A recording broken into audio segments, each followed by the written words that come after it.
श्रीनगर में भी बैठक किया करीब 5 घंटे चीफ सेक्रेटरी के साथ, और लेह में भी यूनियन टेरिटरी, लेह के में भी प्रिंसिपल सेक्रेटरी, यूडी और सेक्रेटरी, ये सभी, और जो यहाँ पे इलेक्टेड जो काउंसिल है लेह की, उसके जो चीफ एग्जीक्यूटिव काउंसिलर हैं उनके साथ, एडवोकेट तासिक के साथ, हमारे लोकल सांसद नामग्याल जी के साथ और हमारी कमेटी ने।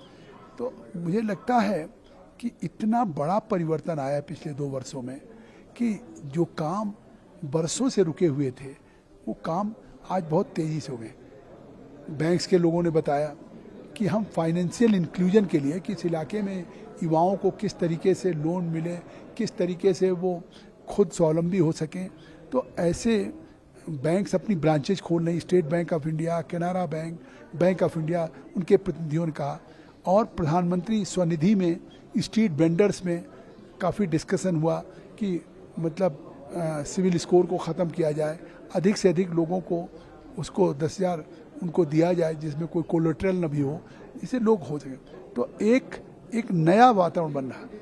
मतलब आज यहाँ मेडिकल कॉलेज स्वीकृत हो गया यूनियन टेरिटरी ऑफ मतलब लद्दाख में, या इसी तरीके से तमाम चीज़ें बन रही हैं कि CPWD काफ़ी काम कर रहा है, NBCC काफ़ी काम कर रहे हैं ये, और स्मार्ट सिटी का भी काम हो रहा है।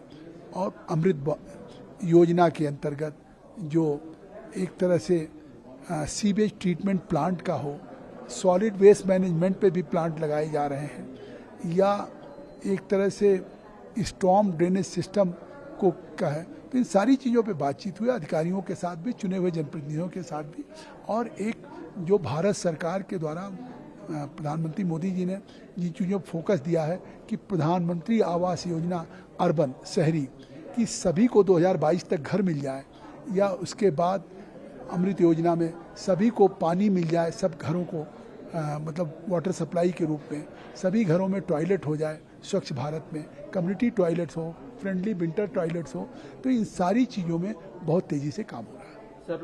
लेकिन जो हमने यहाँ पे लोकल लोगों का बहुत ज़्यादा है, 2 साल से कुछ ही ज़्यादा समय हुआ है यूनियन टेरिटरी बने हुए दोनों राज्यों को, जम्मू कश्मीर और लद्दाख को, लेकिन विकास को लेकर के काफ़ी अपेक्षाएं हैं, उस स्तर पर अभी हम पहुँचे नहीं हैं। इस बारे में आपकी क्या राय है? देखिए, स्वाभाविक है कि आज यूनियन टेरिटरी बनी है, यह 70 वर्षों की मांग थी जिसको नरेंद्र मोदी जी की सरकार ने पूरा किया।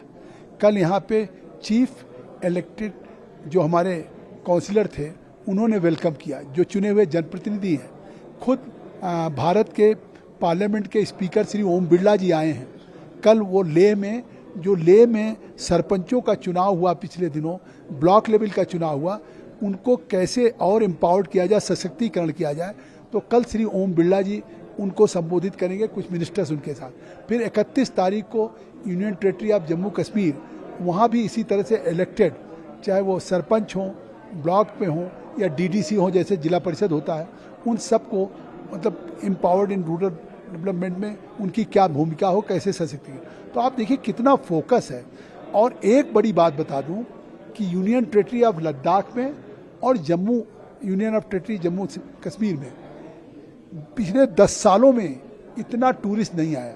आज सभी होटल फुल चल रहे हैं, यहाँ लगातार 10,000 टूरिस्ट रोज आ रहा है। वो कैपेसिटी नहीं है, यही श्रीनगर की स्थिति है। तो निश्चित तौर से ये कितना बड़ा बदलाव हुआ। अगर इतनी बड़ी संख्या में टूरिस्ट आ रहा पूरी कंट्री से, जो बाहर जाता था, लोग कह रहे हैं साहब जो पहले जिनेवा जाते थे, स्विट्जरलैंड, यूरोप, वो टूरिस्ट भी जम्मू कश्मीर आ रहा है, लेह लद्दाख आ रहा है। तो स्वाभाविक है इससे इनकम यहाँ के यूथ की बढ़ेगी, यहाँ लोगों को एम्प्लॉयमेंट मिलेगा, लोगों के रिसोर्सेज बढ़ेंगे। तो निश्चित तौर से एक बड़े तेज़ी से बदलाव हो रहा है, वित्तीय समावेशन हो रहा है।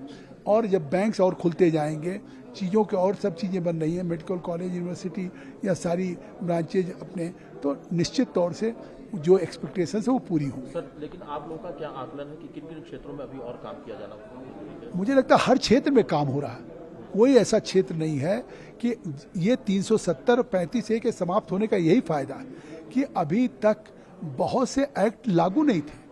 अब कम से कम जैसे स्ट्रीट वेंडर जोन्स या टाउन वेंडिंग कमिटीज, ये 2014 के पहले नहीं लागू था, 2014 में कानून बना, लेकिन अभी जब 2019 तक ये यूनियन टेरिटरी ऑफ लद्दाख बना और ये 370 नहीं समाप्त हुआ था, तब तक नहीं लागू। तो भारत की पार्लियामेंट के करीब 105 कानून नहीं लागू थे, जिसका फ़ायदा यूनियन टेरिटरी ऑफ लद्दाख को नहीं मिलता था, श्रीनगर जम्मू कश्मीर को नहीं मिलता था। तो आज उन सारी योजनाओं के काम शुरू हुए हैं, लेकिन स्वाभाविक है कि इतने हिल स्टेशन पे, हम यहाँ 10,000 की हाइट पे हैं। आज आप देखिए गंडोला में 14,000 की हाइट पे रोपवे है।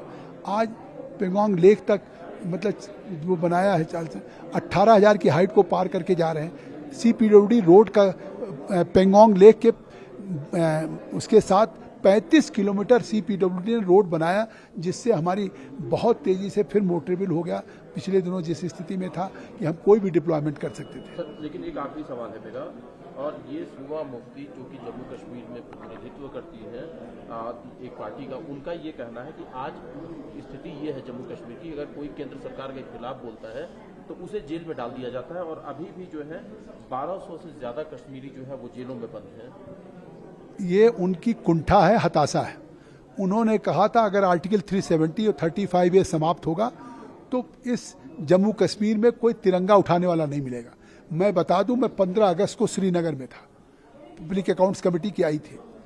22,000 स्कूलों में झंडा फहराया गया, और पहली बार सभी प्राइवेट बिल्डिंग्स में, हाई कोर्ट हो, डिस्ट्रिक्ट कोर्ट्स हो, और जो उत्साह था कि तिरंगा कम पड़ गया।